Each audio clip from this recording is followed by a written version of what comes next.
So today I wanted to talk to you all about Aztlan. And so today's show, this is the show is called Free Aztlan. So it's only right that we discuss at some point Aztlan. What is Aztlan? Very important. So, Aztlan, what Aztlan is, some would say that, you know, it is part of the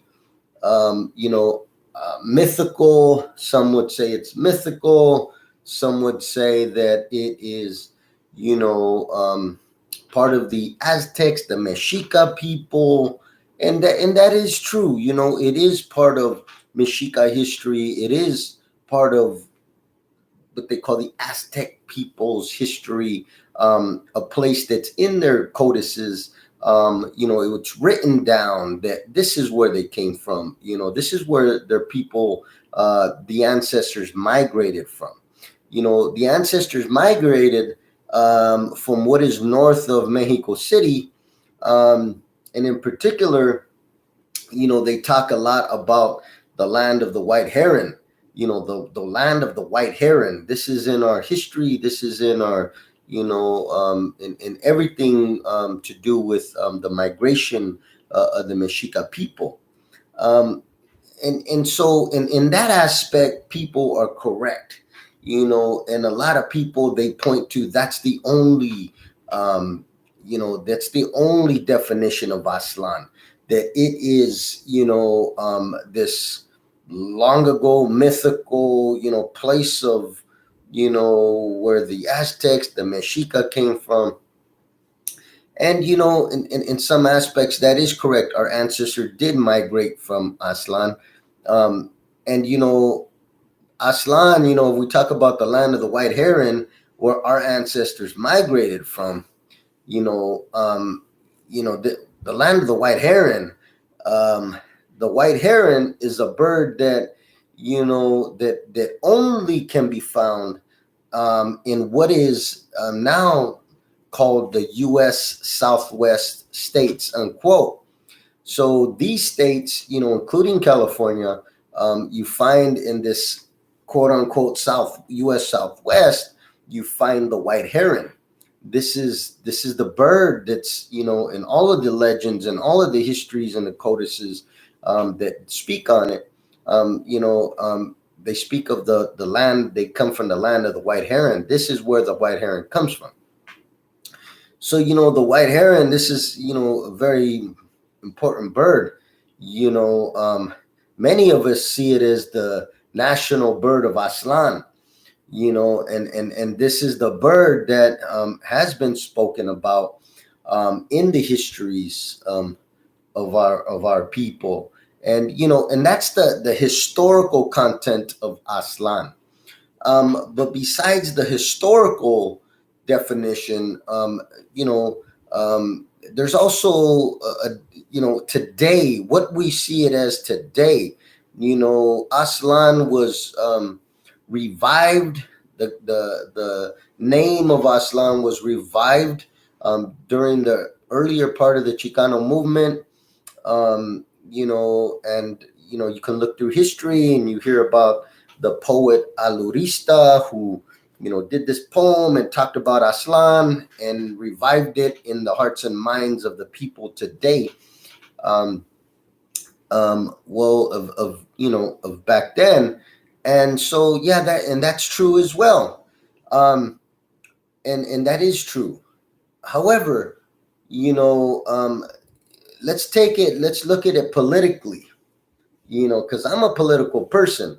And political people, they have a political understanding of reality, not what it says in Webster's dictionary, or, not even what it says in a museum. What's the political reality today?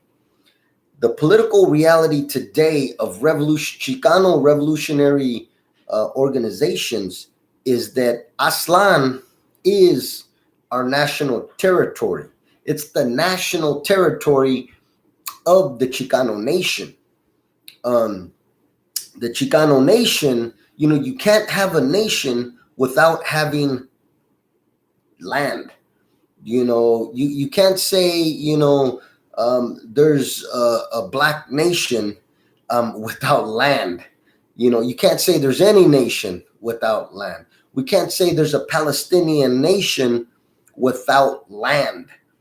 Every nation, when what defines a nation is a land is one of the key items in the definition of a nation. A people cannot be a nation if they have no land. you know and sometimes, as here, in the quote unquote US Southwest, we are living in occupied Chicano territories. Our lands are occupied by America, but does that mean that our lands don't exist? Absolutely not. Our lands exist. They're being occupied by the oppressor nation at this time. And so this is the struggle. This is what the struggle is about. The struggle isn't about, the Chicano movement is not about getting better jobs. We don't want better jobs. We don't want parks named after our leaders. We don't want, museums. We don't want schools where we can teach. We want land. We want everything. We want it all. We want self-determination. We want complete independence. This is what the Chicano movement today struggles for. Some people as well will bring up the Chicano movement, of the 1960s or what have you, and say, well, the Chicano movement, you can't say that because the Chicano movement is about, it's about against the war, and this is how it was back then. Well, let me tell you something. All matter is in motion. We believe in the revolutionary concept that all matter is in motion. We believe that, and that's a Marxist concept, a political reality. All matter is in motion. Nothing remains stagnant. Nothing. Not our bodies, not our minds, not a tree, not the grass, not a bird.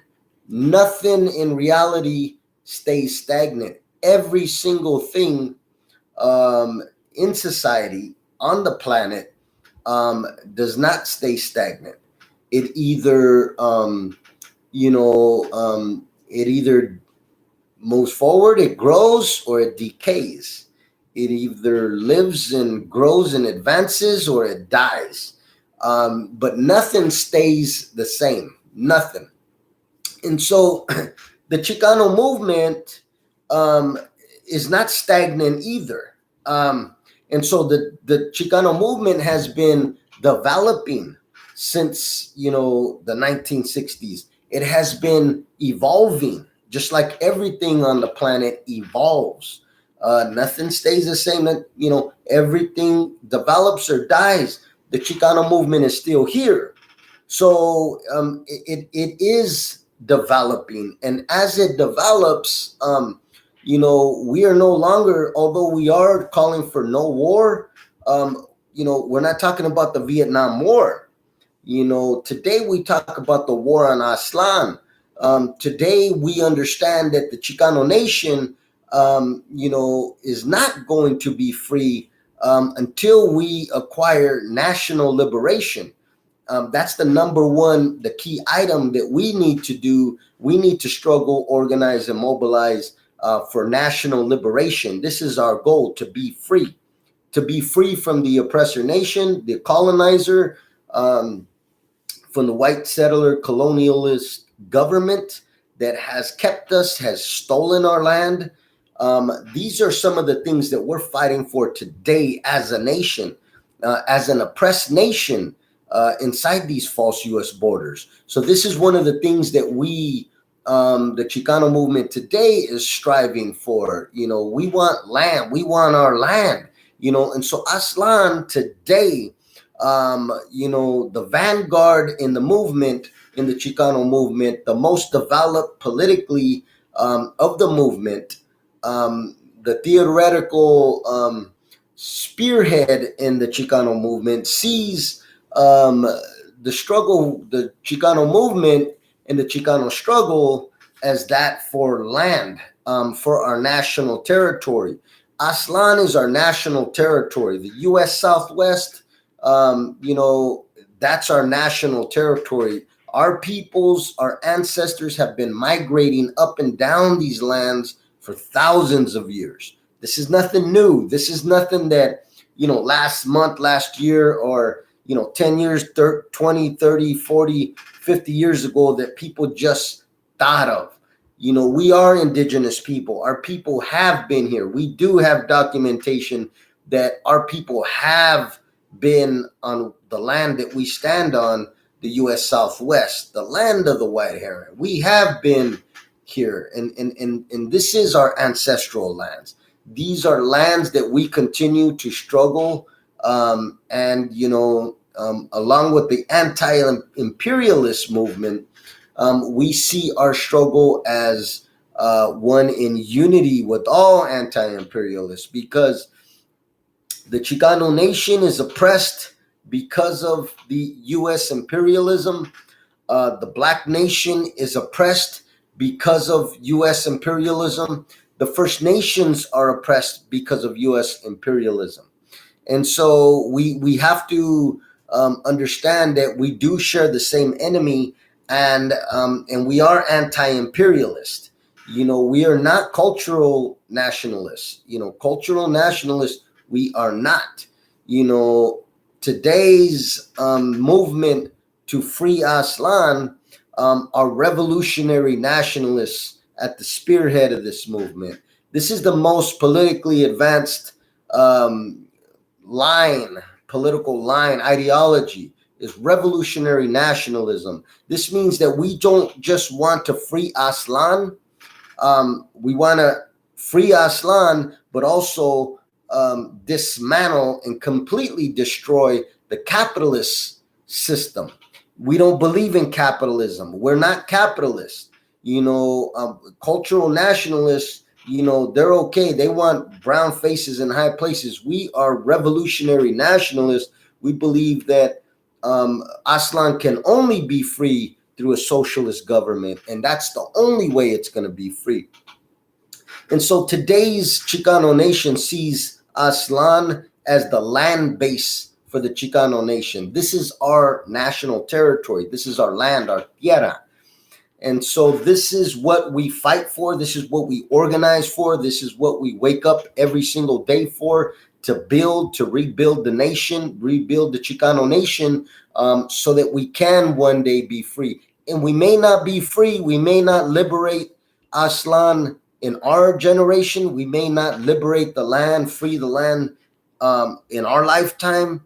But we are going to keep that fire, and that drum of resistance beating in the hearts and minds of Chicanos everywhere, so that future generations of Raza can pick up the baton, and we pass it on to them, and the next generation will continue to organize, continue to struggle, fight, and resist the oppressor nation, and fight for in order to free Aztlan. So this is what we do it for. We're trying to free it at any cost, but the thing is, we do understand, we do take a materialist standpoint, and understand that the reality is that we may not see it in our lifetime, and that's okay. But we are going to keep the resistance going. We are going to continue to inspire and mobilize our future generations so that they can continue this struggle, because it ain't going nowhere until our land is free. Aztlan is our land. This is our homeland, and we will continue to fight until we are free. But let me talk to you a little bit about when we talk about Aztlan. Aztlan is a nation. And when I talk about nations, I use the definition of Stalin. Back in the days, we're talking, 60, 70 years ago, what have you, there was big, debates. There was a lot of contradictions amongst the people concerning, even going back farther than that, I would say 100 years, people have been, in conflict about what is a nation. What is a nation? What determines a people or a nation? And there was a lot of big discussions about this in other countries. In particular, at the time, the most revolutionary country at the time, politically revolutionary country, going back 100 years or so, was Russia. Now, this was a revolutionary government, the first socialist government that came to power. So they had a lot of issues to grapple with. They had a lot of issues there was no path for them. Nobody had done that before. Nobody had took the theories of Marx and applied this, socialism to a government, to a whole country. Nobody had done that. You had groups attempting to apply it within their groups, their organizations, but there had been no government that had applied it. And so these questions came up on what is a nation, because at that time you had a lot of countries like, you had the Uzbekistans, all of these different countries over there, where some people were saying, hey, we're a nation, we need to, we want what we have coming as a nation. And there was other people's oppressed nationalities that had not yet developed into a nation. And so, the debate came out, what is a nation? And so Stalin sat down, he put together an outline, a guideline on what is it. There was a lot of discussion done about this. Is not just done, let me just sit down and write what I think. There was committees that, met, daily, and they're grappling with this, and they're debating and looking at these issues, and people are bringing in data and, and facts, and, and so it's a big theoretical struggle. And so, one of the criteria for a nation that Stalin, came up with was the 5-point criteria. Language. A people, in order to be a nation, had to have a common language, a common culture, a common economy, a psychological makeup, and land. Like, you cannot be a nation without land. You're not going to be a nation. You might be an oppressed nationality. You're not going to be a nation. And every nation in the world deserves its own independence, self-determination, all the way up to having its own government, to having its own military, to running and having its own economy, and all of that. And so one of the things is, when you hear people saying Aztlan, and Aztlan and Aztlan this and Aztlan that, and free Aztlan, we want to free Aztlan, but we're talking about freeing Aztlan all the way up, self-determination, all the way up to, complete independence. And when I say complete independence, I'm talking about we want our